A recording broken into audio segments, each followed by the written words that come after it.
දවසක් කියලා අදත් ඔයාලව පිළිගන්නවා සිංහල ක්‍රියේෂන් YouTube channel මාලාවට.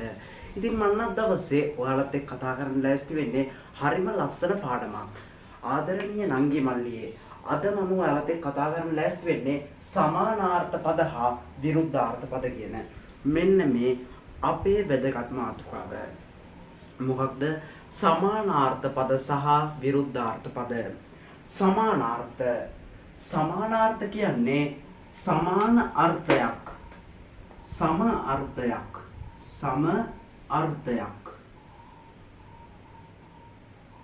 සමානාර්ථ සම අර්ථයක් නැත්නම් සමාන අර්ථයක් ගෙන දෙන පද සමානාර්ථ පද. උදාහරණයක් විදිහට සඳ තරුපති චන්ද්‍රයා සොමි මේ විදියට ගන්න පුළුවන්. දැන් අපි චන්ද්‍රයාට සමානව ඒ කියන්නේ චන්ද්‍රයා කියන එකට වෙනම වචනයක් දෙනවා. ඒකට තමයි කියන්නේ සමානාර්ථ පද කියලා. තව එකක් තියෙනවා. මොකක්ද? සඳට විරුද්ධව යම් අදහසක් දෙනවා නම් දැන් සඳ කියන එකේ විරුද්ධ පදය මොකක්ද? හිරු සඳු එහෙම තියෙනවා. ඉතින් අපි අද මේ සමානාර්ථ පද 10ක් ගැන කතා කරනවා. අපි අද දවසේ ඔයාලත් එක්ක සමානාර්ථ පද 10ක් ගැන කතා කරනවා. මේ සමානාර්ථ පද 10 මං එක පදයකට උදාහරණාර්ථ පද 10ත් එක්ක ඒකට සමාන පද දෙක ගන්න දීලා තියෙනවා. උදාහරණයක් විදිහට හිරු දිවාකර සූර්යා සඳු චන්ද්‍රයා සොමි විශාල විසල් ලොකු ප්‍රසිද්ධ පුවතර ප්‍රකට ගස රුක වෘක්ෂය සිංහයා බාසුරු මිගිදු මව මෑණියන් අම්මා නෙළුම සියපත පියුම රජතුමා නිරිඳු භූපති ගෙය නිවස ගෘහය. ඉතින් නංගියේ මල්ලියේ අපිට මේ විදිහට සරලවම සමානාර්ථ පද හඳුනා ගන්න පුළුවන්. සමානාර්ථ පද අපි දැන් යම් බලන්න අපේ විරුද්ධ පදවලට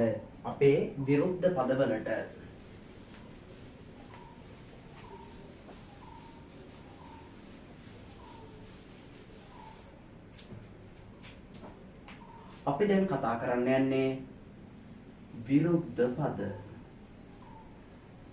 විරුද්ධ පද.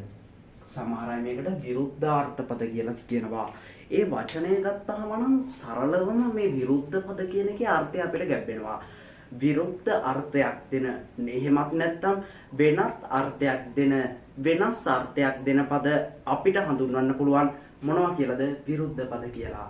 වෙනස් අර්ථයක් දෙනු ලබන පද විරුද්ධ පදයි. විරුද්ධ පදයි. දැන් උදාහරණයක් විදිහට ඔයාලට මේක දුන්නාම හිතන්නකෝ. දැන් ඔයාලට දෙනවා එළිය. මේකේ විරුද්ධ පදේ මොකක්ද? අඳුර.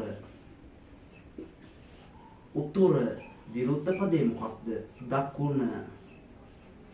මෙන්න මේ විදිහට විරුද්ධ පද දෙනවා. ඒ වගේම තමයි මේ විරුද්ධ පද ගැන කතා කරද්දී අපිට වැදගත් වෙන පද විශේෂයක් තියෙනවා. මේ විරුද්ධ පද ගැන කතා කරද්දී අපිට වැදගත් වෙන පද විශේෂයක් තියෙනවා. ඒ ගැන අපි කතා කරමු. අපි විරුද්ධ පද ගැන කතා කරද්දී අපිට වැදගත් පදයක් තියෙනවා. මෙන්න මේක අව්‍ය පද. මොකක්ද මේ අව්‍ය පද කියන්නේ? මේ අව්‍ය පද කොටස් දෙකකට බෙදන්න පුළුවන්. එකක් තමයි නිපාත පද. අනිත් එක තමයි උපසර්ග පද. දැන් උදාහරණයක් විදිහට මම ඔයාලට මෙහෙම කියන්නම්කෝ. නොනිපාතයෙන්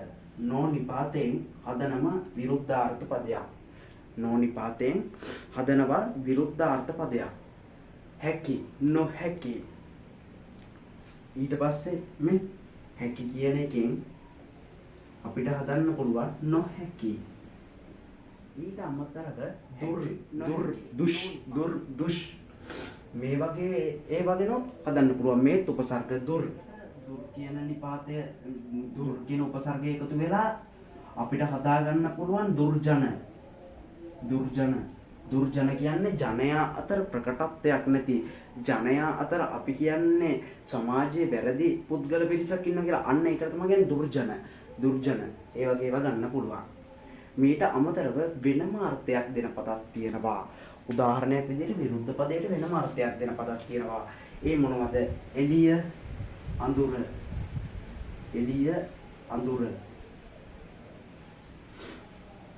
එළිය අඳුර. ඊට පස්සේ තව මොනවද? හිරු සඳු. උතුර දකුණ. මේ විදිහට ගන්න පුළුවන්.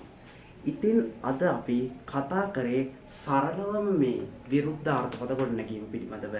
ඉතින් මේ වීඩියෝ එක හොඳ නම් ඔයාලගේ යාළුවන්ටත් බලන්න ෂෙයා කරන්න කියලා ආදරෙන් ඉල්ලා සිටිනවා. ඉතින් එහෙනම් ඊළඟ වීඩියෝ එකෙන් හමු වෙන බලාපොරොත්තුවෙන් අපි හමු වෙමු. මෙහෙනම් අදට මම ඔබ නිවසේ සමු අරගෙන යනවා. ඉතින් මෙතෙක් ඔබට ආයි